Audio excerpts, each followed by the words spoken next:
Hello everyone, welcome to our Truth Be Told YouTube channel with your hosts Rick Howard and Mike Maney. Hello everybody. Welcome to Truth Be Told session number 54. We have 65 subscribers, so thank you for keeping the number of our subscribers ahead of the number of videos that we've done. Yes. That's our goal, even after we reach a few hundred, just keep adding. And we're learning as we go. We've had some people help us along the way, offering suggestions about how to tag and so forth like that, so more people can find their way to us maybe. Yes. And we've had a few comments, so we appreciate when you actually, put a comment on our page. We like that. We try to reply to those. And today is what? May the 11th, 2022. So where are we today? What are we gonna talk about, Mike? Well, let's see, the usual. Politics, weather, and a little bit of Bible.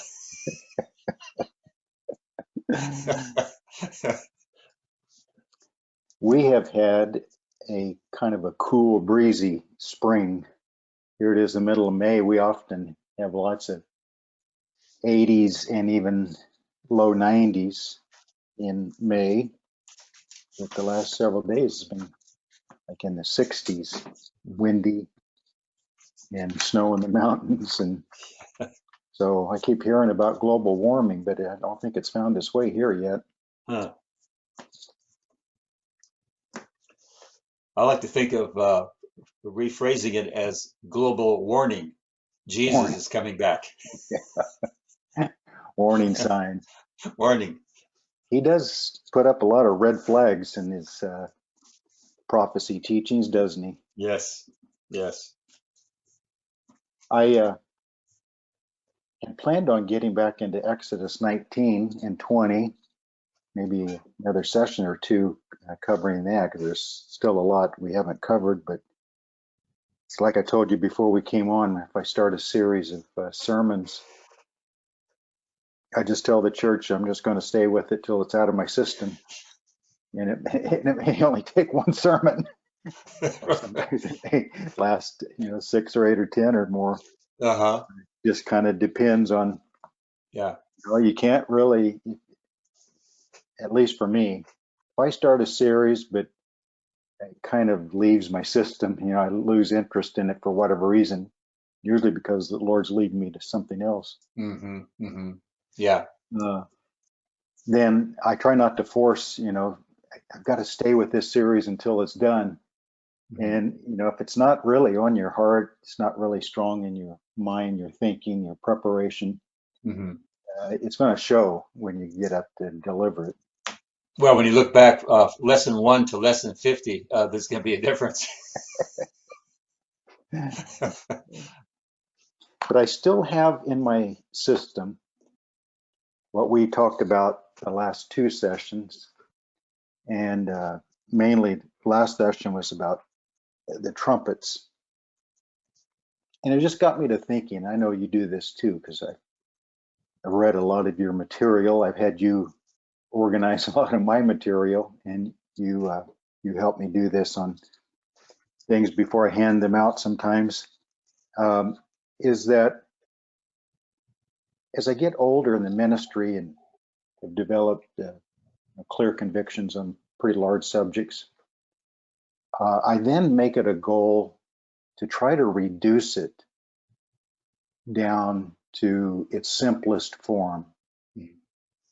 In other words, I've been sending out these handouts for years to people of my various studies, and you might have noticed that on some of them, even if they are very large subjects, I challenge myself to produce a 1-page summary of the whole subject and try to cover as thoroughly as I can an entire subject in 1 page.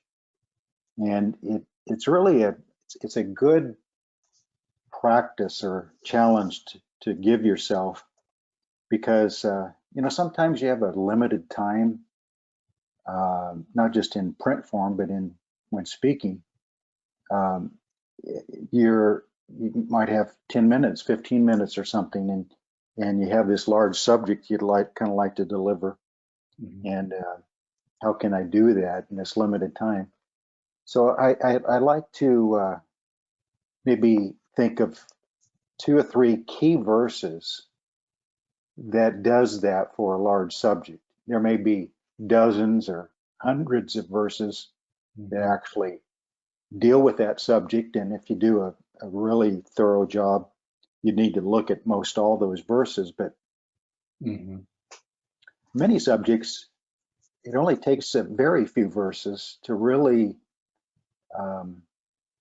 kind of declare or explain the heart of that subject enough to where proper conclusions can be made. And regarding prophecy, especially regarding the end times, the return of Christ, all the events leading up to it, I think what we did the last couple of weeks with the trumpets, I think the trumpets is a really good example of, even though there's a number of verses in the Old Testament, Isaiah and Joel, and even back in Exodus 19 and others, that you'd need to look at to lay the groundwork for the New Testament verses. You can use those 4 major New Testament passages: Matthew 24, 29 to 31, 1 Corinthians 15, 51 and 52, 1 Thessalonians 4, 15 through 18, or actually verse 16 especially. And then, of course, Revelation 11 on the 7th trumpet. And just use those 4 passages to reach conclusions on a lot about the return of Christ and our resurrection. And of course, what we did is we showed how that Jesus had a post-tribulation trumpet, clearly, and John had at least toward the end of the tribulation with the 7th trumpet. So those 2 are clear time markers Yes. of their trumpets. And then we asked the question, are Paul's 2 uses of trumpets in our resurrection and the return of Christ, are they the same or different than the ones by Jesus and John? So if you just kind of approach it that simply, that plain, so that's not a hard question to understand. I mean, your answer may attempt to explain why Paul's 2 trumpets passages are different than Jesus and John, and that's what pre-tribulation rapture has to do. But at least the question is easy to understand. The points you're trying to make are easy to understand. You're not trying to confuse or get too far in the weeds on this large subject of eschatology. You just approaching it in a very simple way. And of course, if you have a blackboard or a whiteboard or something to kind of write it down on along a timeline of the last 7 years, makes it even easier. Just write down those 4 trumpet passages and just ask the person, where along this timeline would you place these passages? Yeah. And then if they put Paul's 2 passages in a pre-trib setting, ask them to explain.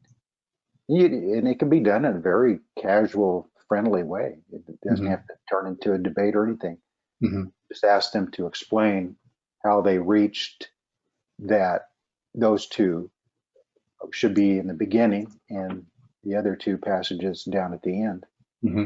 And you could just have the easy 30-minute discussion and pretty much cover that.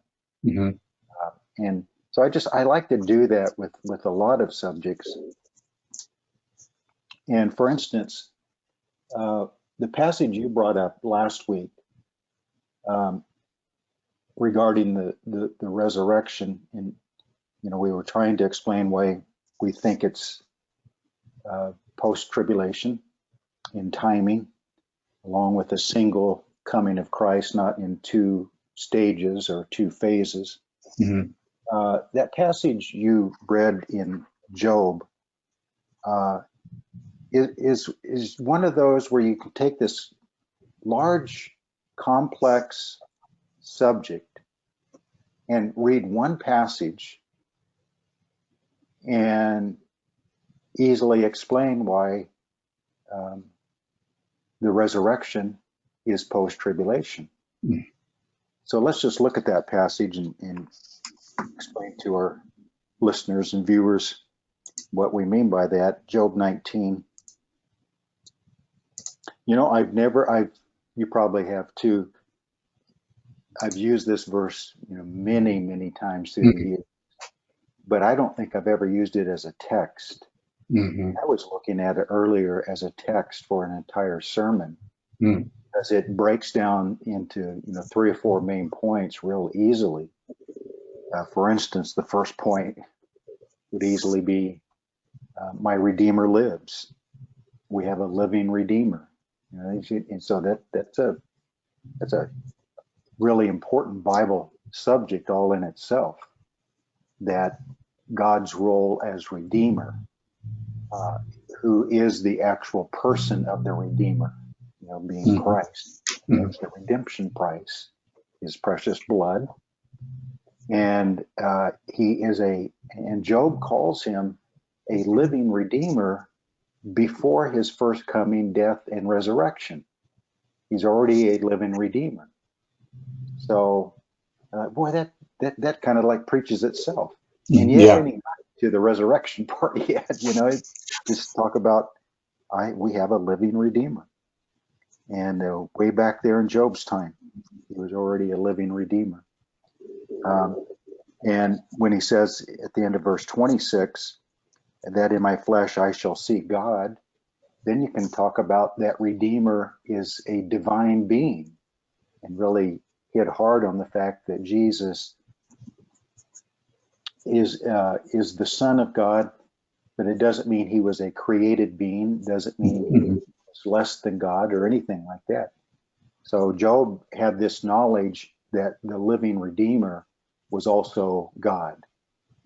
So, the idea of the Trinity, even back in the Old Testament, or at least two persons, based on this, that clearly the Redeemer is Jesus, and yet he is called God. So the idea of the divinity of Christ really comes out, and that's another important doctrine. And we still haven't even talked about the resurrection of Job yet. I've quoted this verse many times through the years, and almost always it's in connection to the idea of our future resurrection from the dead. But this is a very doctrinal passage dealing with several major doctrines besides the resurrection of the dead. So I like that. I'm just going to have to tuck that away in my mind and use it as a text for a whole sermon. But then he goes back in verse 25 after he says, I know that my Redeemer lives. He said, and he shall stand at last on the earth. So that is talking about a coming of Christ,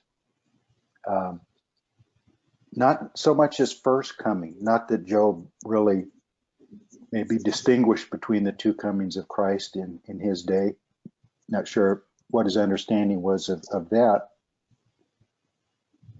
But we know that this standing at last on the earth, from our reckoning, is more about the second coming. Now, he did stand on the earth in his first coming, but this idea is connected, of course, down in verse 26 with the resurrection of the dead. And so that's talking about his second coming. And this idea, and then he shall stand at last on the earth, makes it clear that it's not just a coming in the clouds and not coming to the earth, as the pre-tribulation rapture says, but he's actually coming all the way to the earth, and he's going to stand on the earth. And that is when Job says, after my skin is destroyed, this I know, that in my flesh I shall see God. So he's going to have a glorified body. So there's the doctrine of a new body. So he calls it flesh because it will be a Right. body, though Mhm. glorified, visible, literal body. And he's going to see this living Redeemer who stands on the earth. So it is not a meeting him in the clouds and then going back to heaven picture at all. It is he's coming on the clouds, every eye shall see him, and then he's going to come on to the earth. And we're actually going to see him in our glorified bodies when he's standing on the earth. So it really removes a lot in this one passage of what the pre-tribulation rapture teaches, is that the resurrection of the saints is pre-tribulation in timing, and that Christ does not come all the way to the earth. He stops in the clouds. We meet him in the air, and then we return to heaven for 7 years, and then we come all the way to the earth. But way back in Job's time, so far, many centuries before Christ came the first time, Job had an understanding of a lot of important doctrines. And one thing he had an understanding of is that his own resurrection is going to take place at a point in time when the Redeemer is standing on the earth. And he references as it as the last. And so at the last. At last. And Okay, at so, last. Yeah, at the last. So if you have a two-stage like you suggested, the resurrection for the pre-tribber isn't the last. The last actually would be 7 years later for them. Right, yeah. So this, just the wording of this passage, I shall see God in my flesh when he stands at last on the earth. So this passage especially goes on to say, whom I shall see for myself, and my eyes shall behold and not another. So not just a spirit, but having a new body. The old body, the skin, the worms have destroyed the old body, but this new body I shall see when he stands on the earth, how my heart yearns within me. So this passage, along with, if we go over to Daniel chapter 12, Daniel's own personal resurrection, when God told him, the angel told him in verse 13 of chapter 12, go your way till the end. There's the idea of the last or the end again. For you shall rest and will arise to your inheritance at the end of the days. At the end of the days. At the end of what days? Maybe the end of the 2 days of Hosea 6 too, huh? But at the end of the days. So this idea of it being at the end. Now, when would Daniel have in mind his own resurrection is going to be? Well, in the verse, it talks about the end and the end of the days. You can say, well, pre-tribulation rapture would be end of the days, at the end of the church age or whatever. But the Lord had already revealed to him in verses 1 and 2. Verse 2 describes the resurrection. Many of those who sleep in the dust of the earth shall awake. Right after verse 1, a time of great trouble, a time of tribulation. So Daniel would make a connection a couple of ways. One, he was, Jeremiah was his mentor when he was young, and a great influence over him even as a man, I think, because we do know some of the writings of Jeremiah ended up in Daniel's hands in Babylon. That's how he knew the 70 weeks. And so Daniel would immediately connect this time of trouble in verse 1 with what Jeremiah called in chapter 30, verse 7, the time of Jacob's trouble. So clearly he would connect those two as being the same. So immediately after this time of great trouble, of Jacob's trouble, is the resurrection of verse 2. Mm-hmm.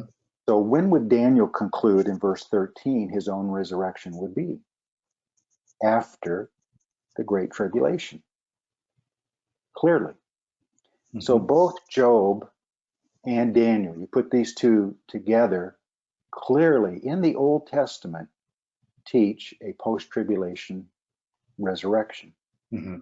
Now, what many of the pre-tribulation rapture view have done then, because this is so clear you can't really explain it away, Mm-hmm. have concluded that the Old Testament saints will be resurrected after the tribulation, and the church saints will be resurrected pre-tribulation. So they make two separate resurrections 7 years apart. Called the split rapture. Yeah, if you hold to a pre-tribulation rapture, you have to make the Old Testament saints be in a different resurrection, Mm-hmm. because these two passages, and then Isaiah 26 and other passages, clearly state that it's in a post-tribulation setting, time Mm-hmm. setting. Mm-hmm. So we simply make it a single resurrection of the saints of the Old Testament, New Testament at the same time. And we're going to see our living Redeemer together. So I just went through that simple exercise to get back to my main point.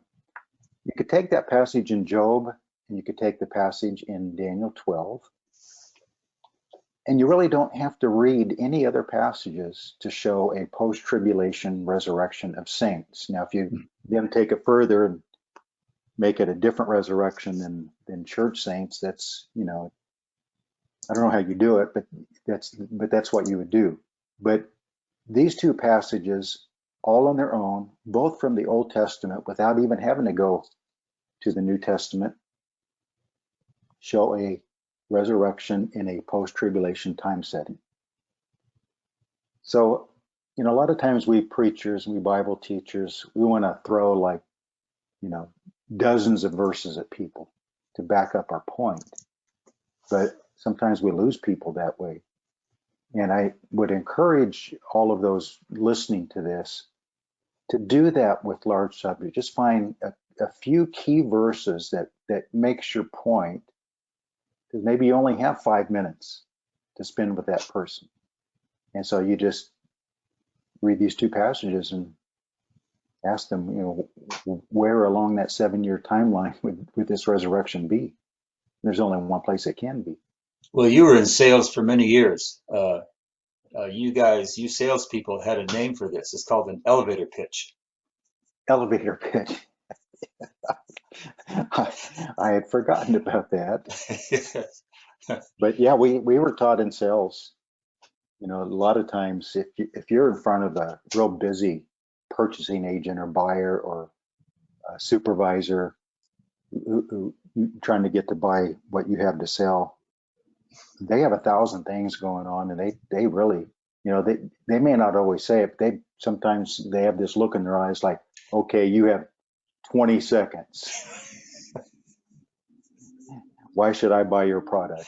Right. Yes. Well, and even if they're not busy, I've had a lot of customers kind of say that kind of thing, because salesmen also are known for talking too much.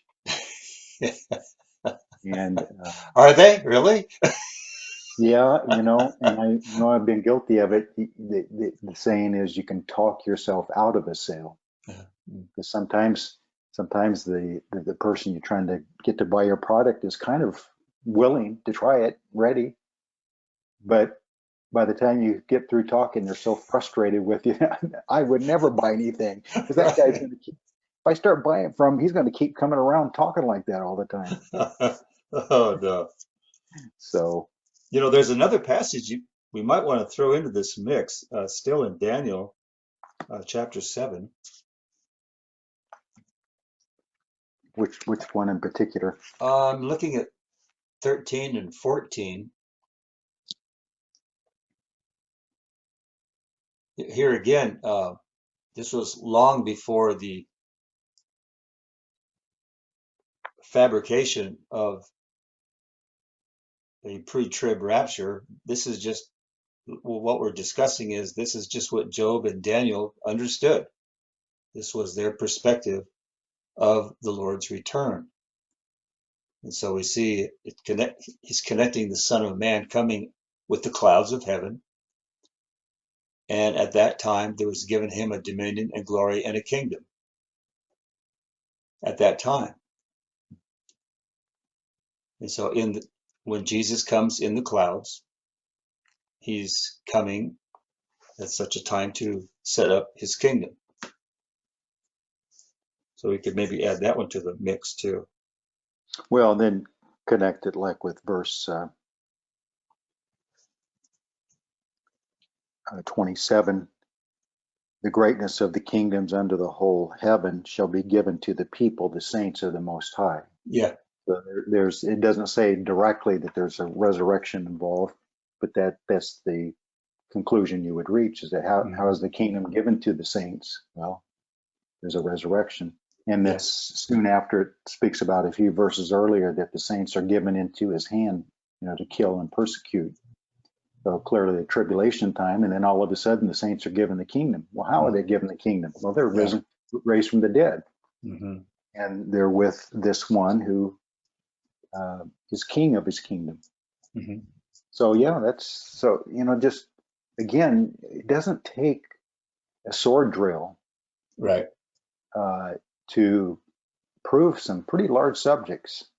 Mm-hmm. Just a few key verses, and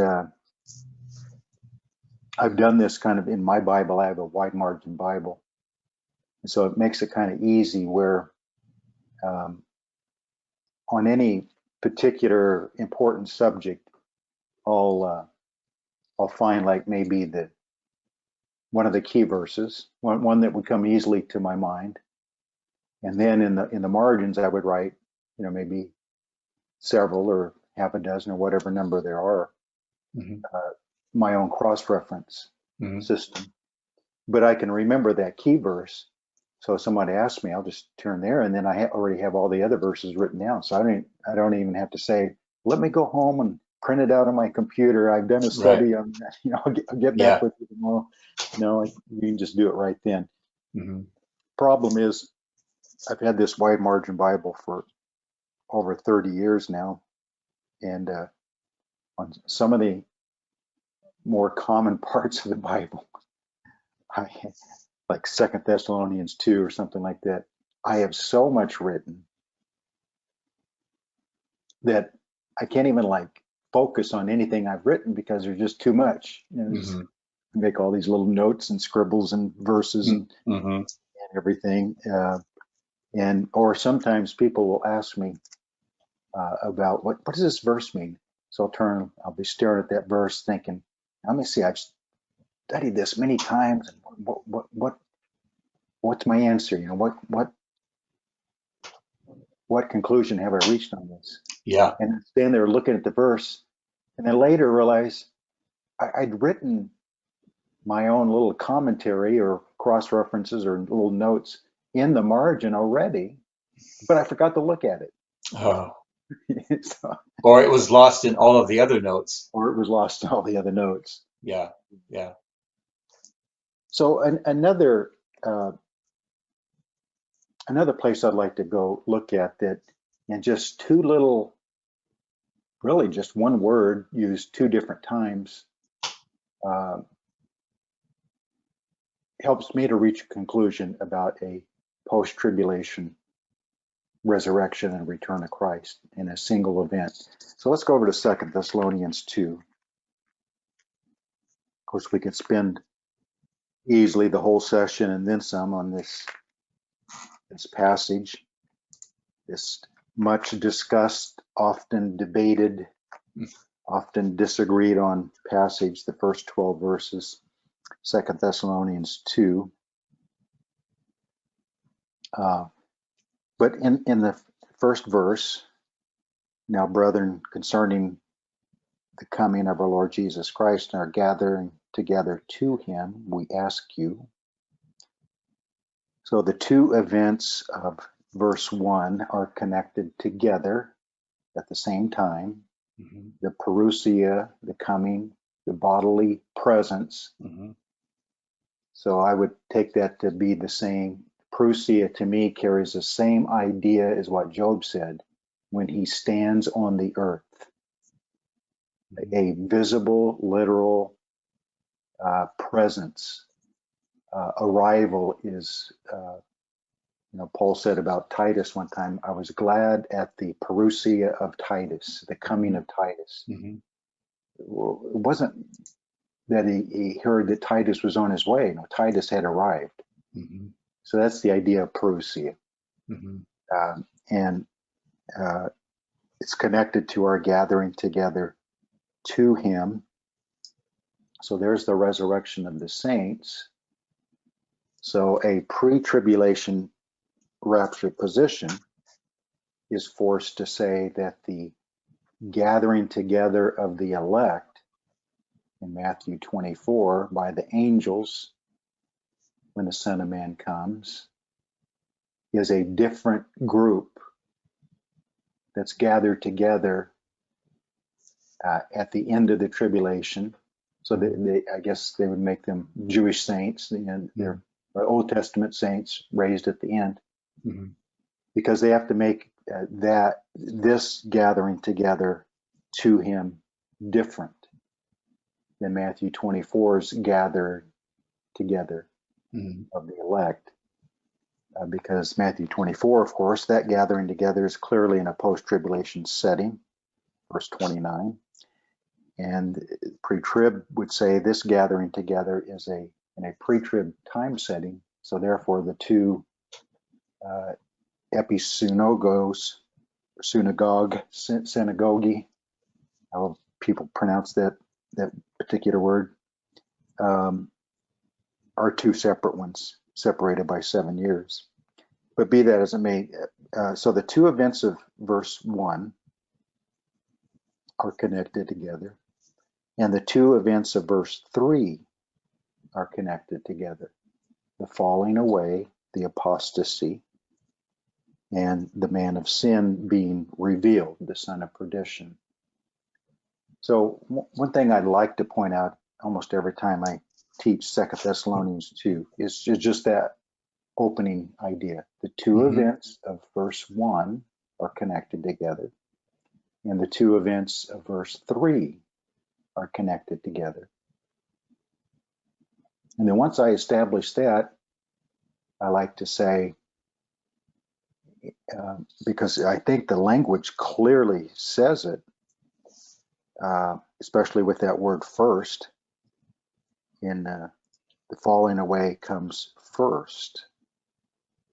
And if the two events are connected together, the apostasy and the man of sin being revealed, then you connect the idea of first with both of those events. So that's pretty easy to explain and see. Mm-hmm.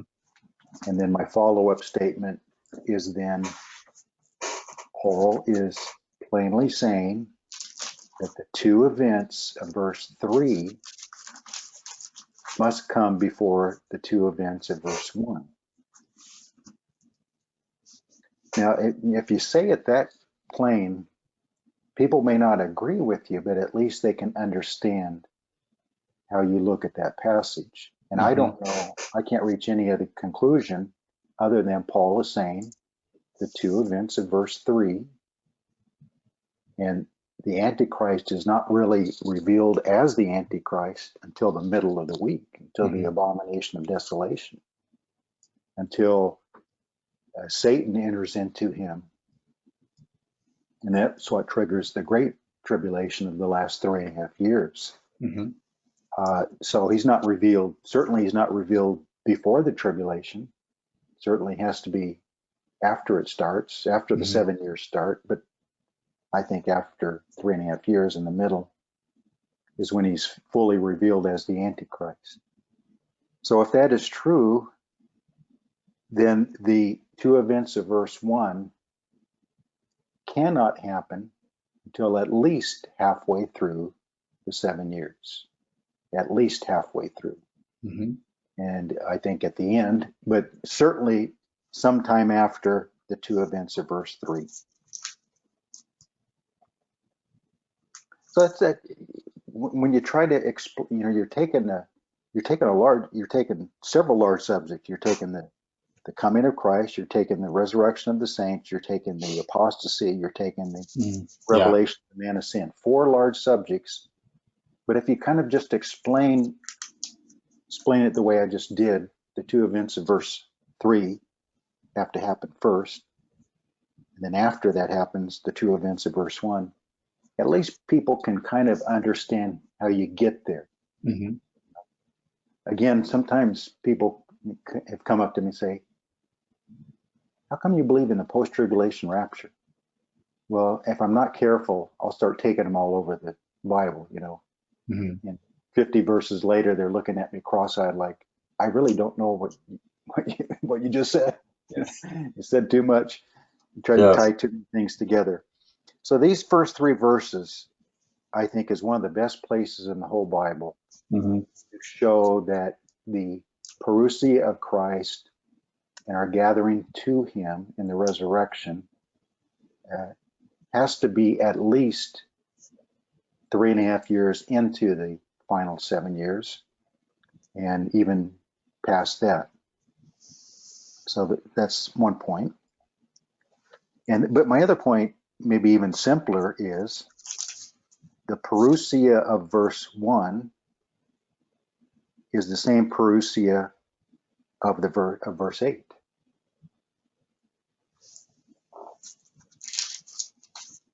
And then maybe a person will look at me and say, well, what do you mean? Well, the same parousia that gathers us to him is the same parousia by the same writer to the same church in the same chapter. So he's not trying to be contradictory or confusing. He's trying to simplify the thing. The parousia of Christ that gathers us to him in the resurrection is the same parousia that destroys the Antichrist at the brightness of his parousia, the epiphania of his parousia. So again, it's a real simple way of just taking one word, parousia, coming, arrival, and say that 2 major events are connected with this parousia. The gathering of his saints to himself and the destruction of the Antichrist, which is, of course, described in Revelation 19, clearly in a post-tribulation time setting. So these are just all examples, along with what we looked at in Job and Daniel, of taking large, complex subjects and trying to simplify them in as few verses or words as possible. And Is it parousia in 1 Thess 4:15? I believe so, but I think it is. I will look it up while you sing us a song. Okay. 1 Thessalonians 4:15. Uh-huh. Yep.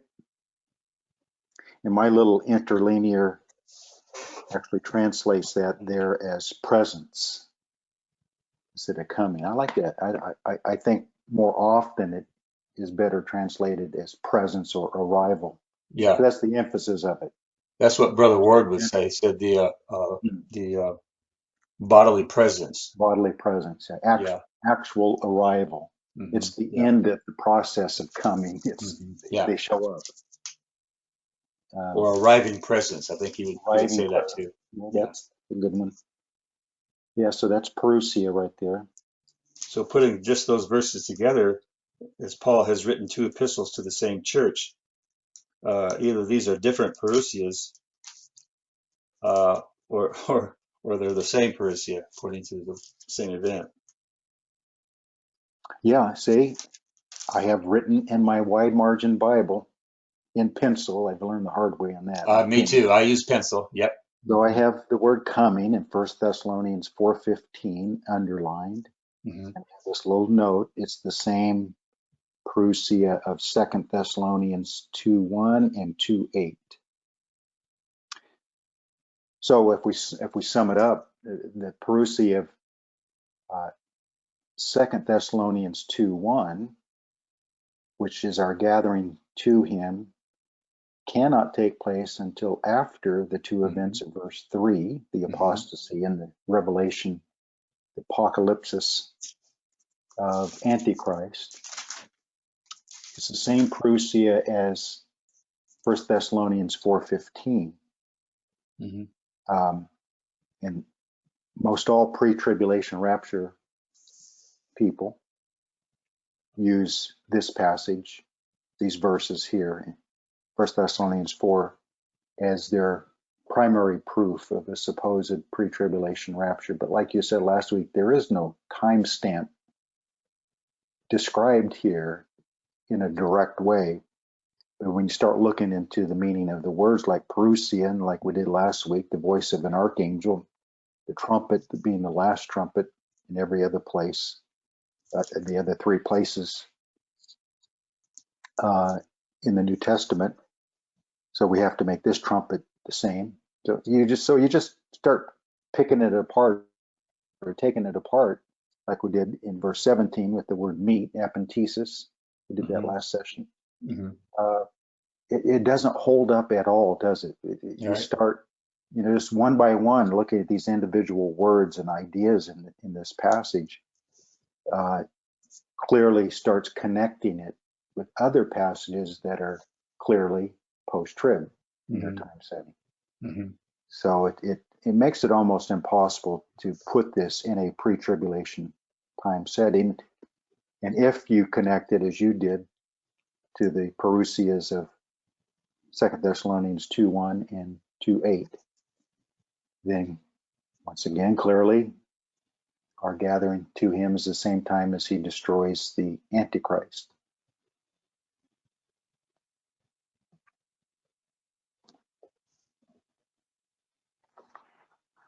We've also talked, maybe I'll just give one more example of taking a large complex subject and using just a few little key verses or ideas to kind of summarize.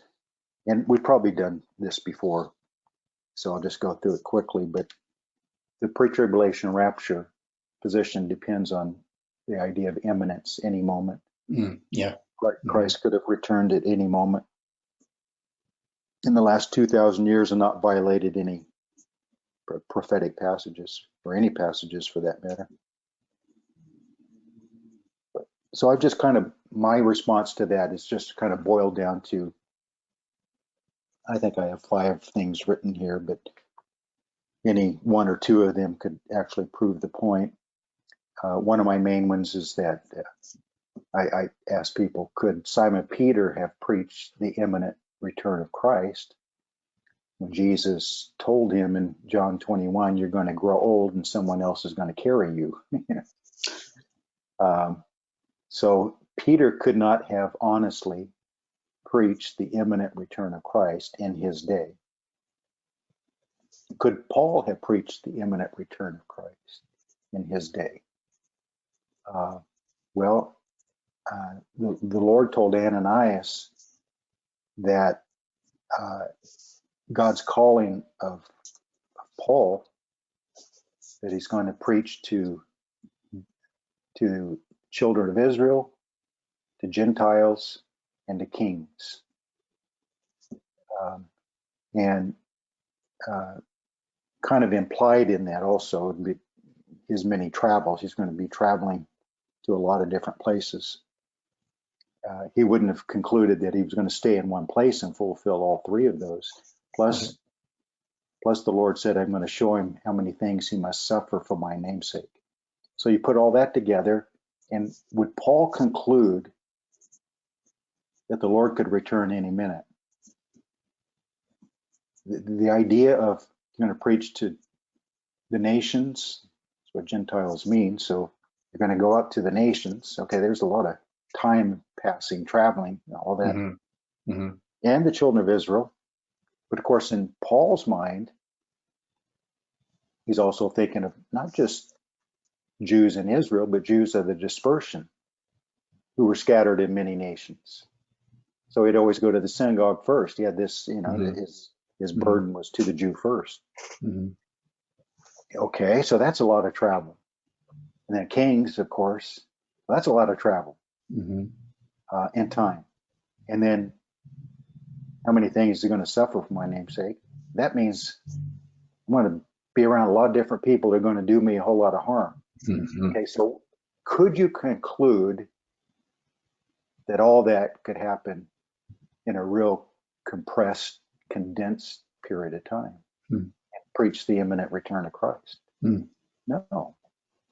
In your mind, that's going to take the rest of my life, or it's going to take many years Mm-hmm. for all those things to happen to me. So I don't think Peter or Paul could have preached the imminent return of Christ for those simple reasons. And then Jesus said in Matthew 24:7, he said, what's the exact wording about nations shall fight against nations? Matthew 24:7, nations, for nation will rise against nation and kingdom against kingdom, and there will be famines, pestilences, earthquakes in various places. That's language of a long period of time. Mm-hmm. You know, if you knew anything about history, you knew that it takes a long time for a kingdom to rise to the place that they could fight other kingdoms.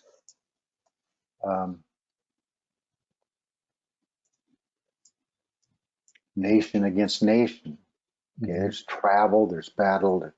My point is, just a statement like that at least implies, or even directly teaches, a long period of time. So Jesus was not describing a potential or possible imminent return when he was speaking prophecy in Matthew 24:7. Where is it that Jesus said, "For the Son of Man is as a man taking a long journey"? Well, there's a couple parables. Matthew 25, the parable of the talents.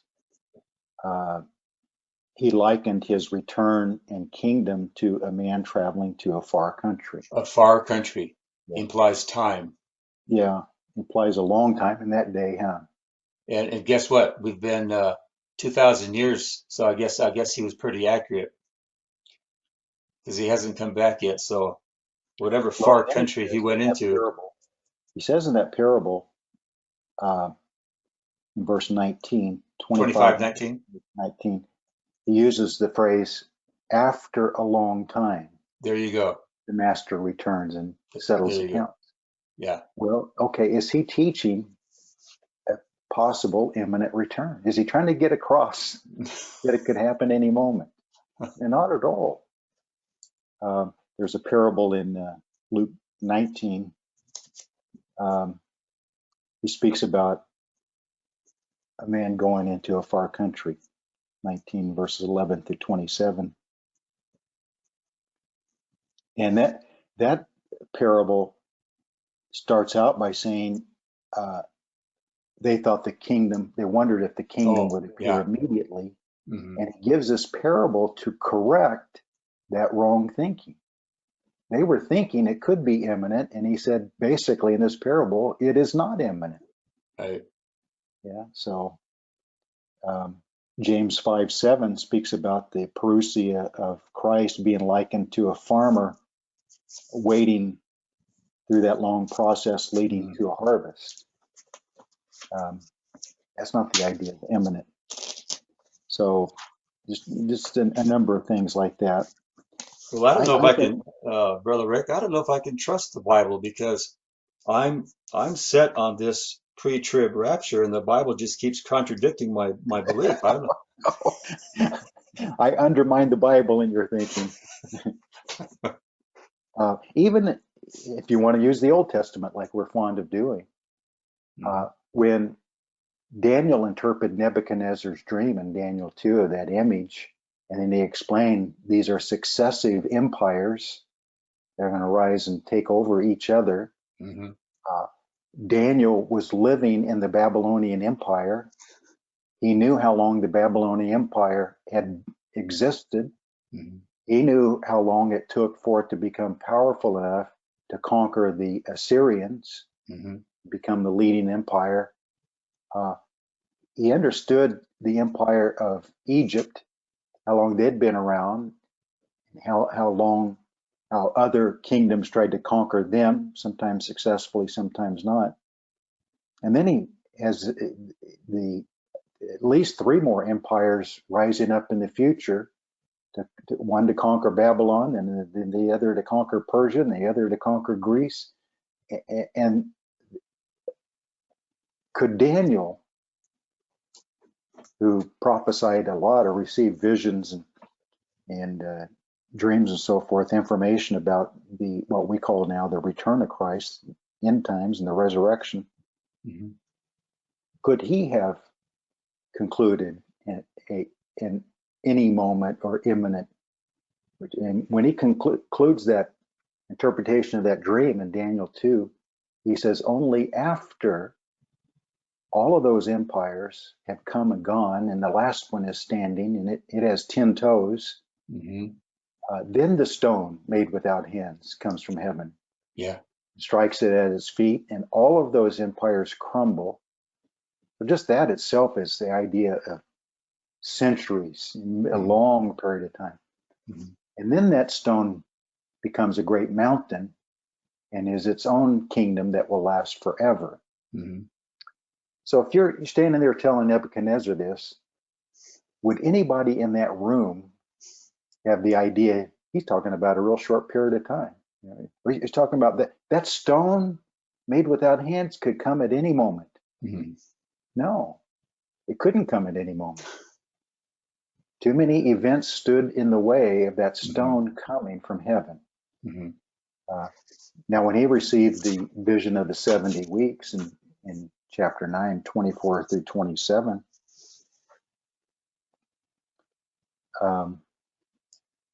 and he realized that was periods of years, 70 periods of 7 years, 490 years at least. So he, in his mind, all of this is not going to come to an end.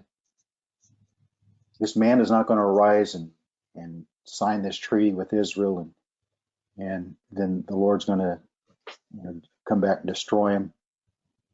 That stone made without hands. Daniel would say to himself, well, it's at least about 500 years into the future. Not a short time, not any minute. And the end. All I'm simply saying is, if the pre-tribulation rapture is true and the imminent return of Christ is true, then that's only 7 years before the end, when Christ comes and sets up his kingdom. But all these passages we looked at are talking about long periods of time, empires rising and falling and so forth. So even 7 years is a real short period of time before the end. So you can't make, I guess my point is you can't make the return of Christ, the rapture of saints, imminent, and then the end of his actual coming in glory and setting up his kingdom is just 7 years later. Mm-hmm. And yet all of these put that end way out into the future. Yeah, and none of them, Job or Daniel, none of these guys interjected. Oh, by the way, prior to what I've been telling you about the stone coming down, just before that, there's going to be this interruption Jesus is going to come and swoop his people away for 7 years. Because really the rapture is what they're really looking forward to, and it's their bailout. It's Hmm. really their brass ring that they're hoping will, cause them to escape what's coming. So this is really their hope. And you would think that if that was that important to the Lord to deliver them from all this, that would be a mention Yeah. by somebody along the way. I But they mean, only point to the end, the final end. mhm. And we probably mentioned this before, but one of the strongest arguments of the pre-tribulation rapture view is that if the rapture is not till the end of the 70th week, then the Bible would tell us not to look for Christ, but for Antichrist. Hmm. But we're told to look for Christ. Mm-hmm. And my response is real simple to that. The Bible describes the tribulation period as a travail, like a woman in travail giving birth. Now, for 9 months or 8, whenever the woman finds out she's pregnant, for the rest of those 9 months, she's looking forward to that baby. Mm-hmm. But she well knows that it's going to be around 9 months, so it's going to be a fairly long wait. It's not going to happen immediately. But more than that, she knows that there is a travail before the birth. So you could still say she's looking forward to her baby, even knowing she's going to have to go through a severe, condensed period of pain, travail, Mm-hmm. leading up to that birth. And but you don't say, well, then she's looking forward to her travail, not the birth. No, she's looking forward to the birth, knowing she has Mm-hmm. to go through the travail. Mm-hmm. I think the same thing is that our focus is on the return of Christ, but we know we're going to have to go through a time of travail first. We know there's going to come an antichrist first. We know a lot of events have to happen first, like these empires rising and conquering each other. Another Mm-hmm. empire come along and taking over from them. One of my sometimes if I just have a few minutes, couple minutes, and someone kind of presses me on not holding to the imminent view of resurrection, return of Christ, I'll bring up the issue of again Daniel's 70 weeks vision. That Antichrist, almost everyone, especially pre-tribulation, holds to this strong because it's usually a very, what should I say, a strong dispensational view of things, Mm-hmm. complete Yeah. separation of Israel and the church. Mm-hmm. So they hold strong to the idea that the Antichrist is going to sign a treaty with Israel. And that's what kind of starts the 7 years, the time clock. So I first of all usually ask them if they believe that, almost always they say yes, of course. And so my reply then is, could any time before 1948 could that have happened? Could Antichrist and Antichrist arise and sign a treaty with the nation of Israel if there was no nation? For 2,000 years almost, there was no nation. So how could that treaty even be entered into? And it's clearly a treaty. It's a kind of treaty that only a nation could enter into, not an individual or just a small group of people, but Mm-hmm. an organized nation. Because the 10 toes are his 10 nation confederation. That's Mm-hmm. clear. Yeah. So then the people he enters into that covenant with is also a nation, the nation of Israel. Those 10 nations are against that one nation. Mm-hmm. The point being is that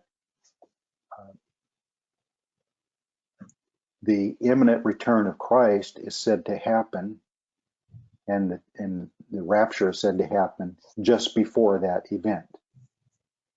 Not so much that it triggers it, although in a sense it does, because almost everyone holding to the pre-tribulation rapture says basically that that's the next event on the calendar after the pre-tribulation rapture, is that covenant signing that starts the 7 years. Well, if for 2,000 years that treaty could not be entered into because there was no nation to sign it, then how could there be an imminent view of the rapture? Right. It just, just that little way of reasoning it out, again, it's a simple way of explaining why you cannot hold to an imminent pre-tribulation rapture. Mm-hmm. Yeah. Yeah. But then there's those who, for their own personal reasons, they don't want to go through the tribulation. Fine, who does? God would not put his people through that. Well, then we need to go back in history. He put them through a horrific, period of dark ages. Mm-hmm. And so those two arguments that God wouldn't do that, or that I don't want to go through that, really don't hold water. But without those emotional feelings, there really is no support for it. So then you have to twist scriptures. Yeah. And another way of putting it, this last point about Israel had to be a nation to enter into a treaty, maybe another way to put it is that, dispensationalists hold to Jerusalem as being a Jerusalem-centric view of prophecy, that Jerusalem is where Christ is going to rule from. It's the capital of the kingdom. That Israel is going to possess Jerusalem when Christ comes back, or before Christ comes back, and the Antichrist is going to try to take Jerusalem from them. And so all those things are pretty well accepted. Mm-hmm. So my point is, as long as Jesus talked about the time of the Gentiles be fulfilled, Jerusalem is going to be trodden underfoot until the time of the Gentiles are fulfilled. Luke 21:24.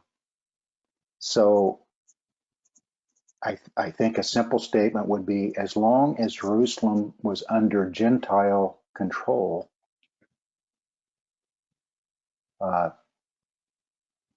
that treaty could not be signed, because Israel has to be in control of Jerusalem, or at least partially, like they are now, in order for the Antichrist to come try to take it away, set up his capital, his empire in Jerusalem, and then the Lord comes and takes it back.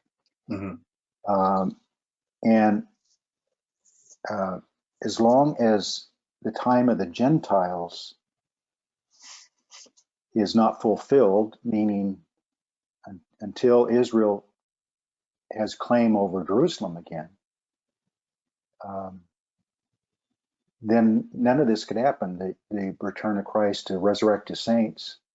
Again, people say, well, it's pre-tribulation and setting, so all that could happen after, but not hundreds of years after, thousands of years after the so-called pre-trib rapture. Almost everyone says it happens immediately after.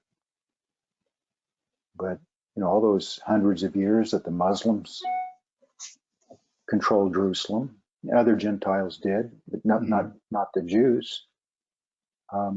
Then these prophecies could not come to pass, including the return of Christ and resurrection of saints. So those are just all different ways of looking at that from different angles, of different reasons why we do not hold to the imminent return of Christ to rapture his saints. You probably have other points to make on that too, but those are some that I have. No, those are my points too. Yeah. Really? We didn't even share this information ahead of time. Yeah. We must be using the same book. I think so. Yes. And we're letting the book speak to us.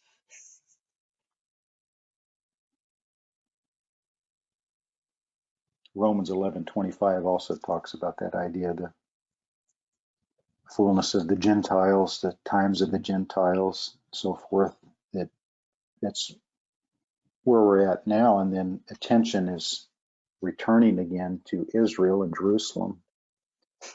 And for the last 70 plus years it has. Mm-hmm.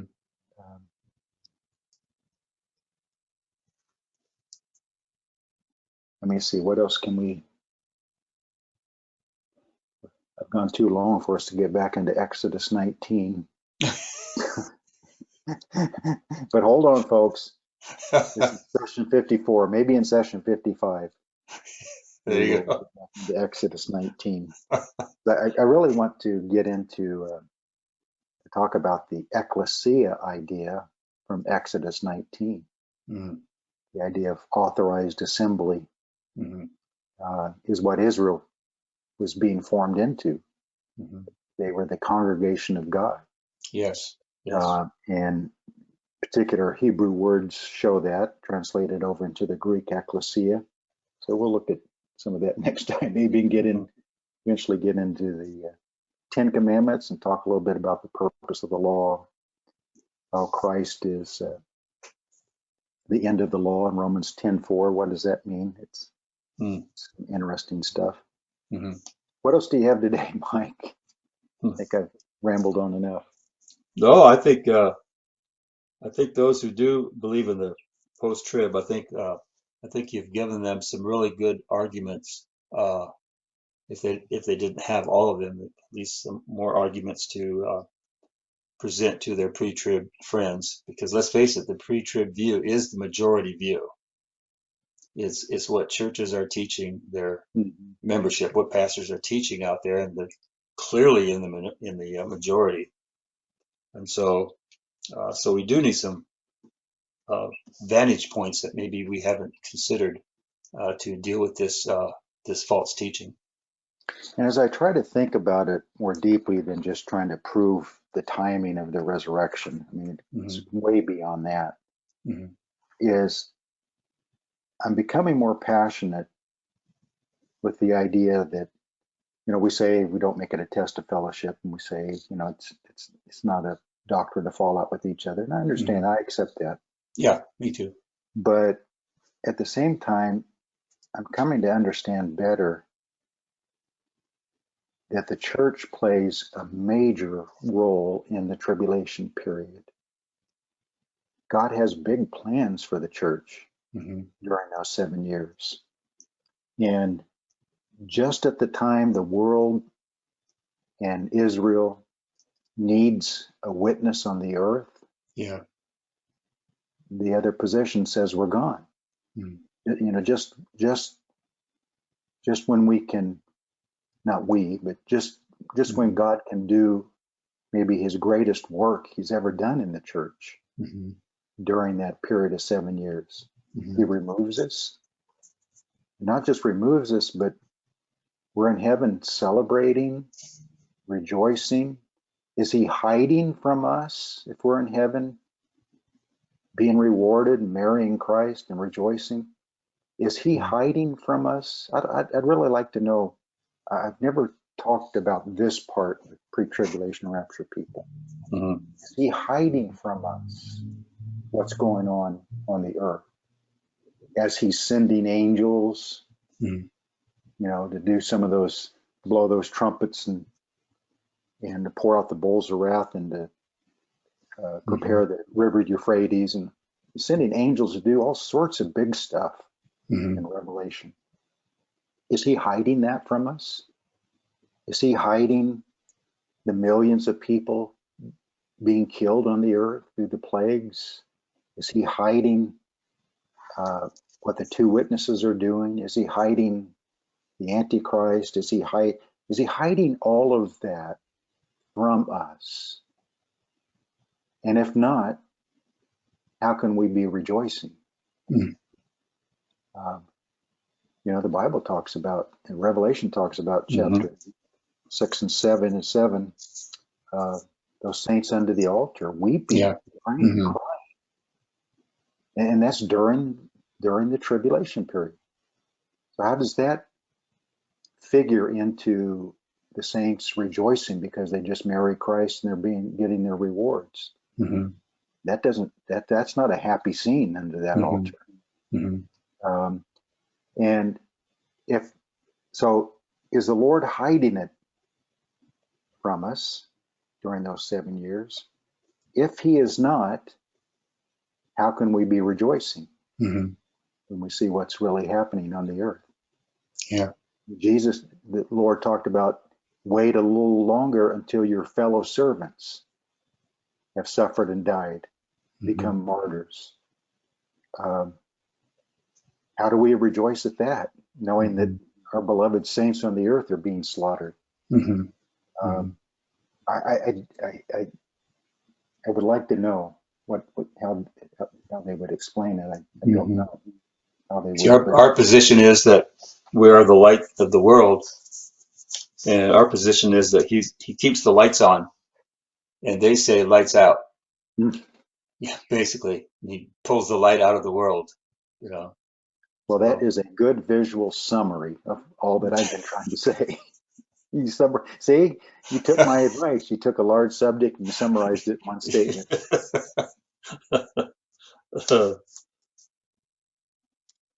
Well, we'll end this session then, I guess, and pick up again next time with going back and showing how Christ and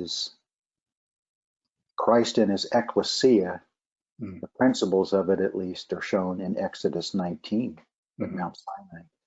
We'll attempt to do that anyway. Yeah, okay. So That's let our me see, goal. what kind of farewell greeting do you want to offer people today? Well, just I hope that you stayed with it to the end, because Brother Rick had a lot of good stuff to say today, and we hope that you dig in and search these things out for yourself if you have a different view other than the post-trib view, and maybe don't look at it as we're going through something horrible, but that God is rescuing his people from something to bring them into something better. Good. So, yeah. Thanks, everyone, for putting up with us. Yes.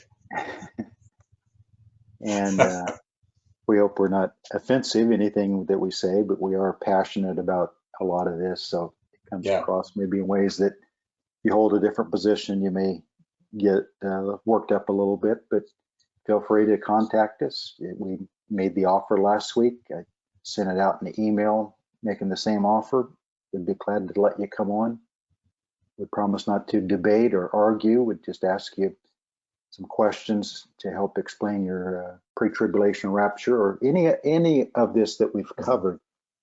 If you feel differently about and would like to come on and explain why you feel differently about, we invite you to do that. Just let us know. I mean, we may have to schedule a time out in the future or not be able to work it out the next session or anything, but we'll do our best to let you have that opportunity. And Mike's getting up and leaving. What is that? And just for our viewers, looks like a fascinating little book. For our viewers' information, our brethren in Oklahoma just ordered 25 of Brother Rick's books. Oh. And so I've got them prepared to mail today after our session. So are they going to have a book burning? Is that why they ordered 25? Well, thank you, saints in Oklahoma. I have not been able to get there yet and to meet them in person. I would love that someday. That's my birth state. Yes. I've long been wanting to go back there, and I came out here as a baby. I've gone back a few times to visit relatives, but that I was a kid. Since I became an adult, I haven't been back there. I'd love to go back and look at some of the places where my relatives lived and where I was born and stayed for a short time. But I've heard about quite a bit through my life. I'd like to see it for myself, explore it. And of course, if I did that, I'd visit those two churches back there. Yes. I think some of them are coming to your meeting, aren't they? Yes, yeah. And whatever, Brother Brandon Thetford is one of our Oh, speakers. The yeah, church, I've been in contact with him a few times. yes, the church that requested the books is in Lukiba, Oklahoma. And then Brother Brandon is in Moore, Oklahoma, and then Melvin Gray is in Miami, Oklahoma. So we have three Okay. Is that strong. close to them? No, he's probably a good 4 hours away from them. They're an hour apart each, Okay. Okay. Moore and Lukiba. And Brother And Gray is Lukiba probably doesn't, they still out of a pastor? correct. Yeah, yeah, yeah. Yeah, I've prayed for them So, in the past. I'll keep it up. mhm. Yes, yeah. Yeah, a There. few of their members are on my group mailing list, Hmm. so they get Yes. notices whenever I send out anything. Hmm. But well, I'm glad they ordered 25 books. 25 books. Yes. Wow, what's my royalty on that? Well, if you I take think a my trip back there, you can work it out with them. I think my royalty is that I need to pay you for printing those. Oh, We I'm don't so do any happy of that this for financial profit, do we? no, we're Baptist preachers. We don't. Uh, I'm just glad the word's getting around and getting out there. You know. Well, thank you, Lukiba. I'd like to be able to thank you in person one day. Hmm. Okay, that's enough for today. We're signing off. I'll stop the All recording and we'll right. chat a Thanks little bit. everyone for watching.